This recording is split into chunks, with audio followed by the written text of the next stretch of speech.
India आप तक समाचार, कड़वा लेकिन सच। राज्यात सुरू असलेल्या लाडकी बहीण योजनेच्या नावावर मतदारांची ब्लॅकमेलिंग होत असल्याच्या गंभीर तक्रारी आता समोर येऊ लागल्या आहेत।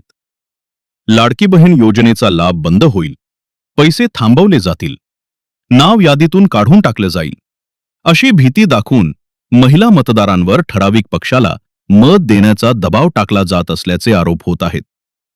काही ठिकाणी तर उघडपणे सांगितलं जातंय की आमच्यालाच मत दिलं नाही तर लाडकी बहीण योजनेचे पैसे बंद होतील। पण इथे एक गोष्ट स्पष्टपणे समजून घेणं गरजेचं आहे। लाडकी बहीण योजना कोणत्याही पक्षाची नाही, ही सरकारची योजना आहे आणि ती संविधानाच्या चौकटीत येते। मतदान कोणाला केलं यावर कुठलीही योजना बंद होत नाही। महत्त्वाचं म्हणजे मतदान पूर्णपणे गुप्त असतं। तुम्ही कोणाला मत दिलं हे ना सरकारला कळतं ना कोणत्याही यंत्रणेला।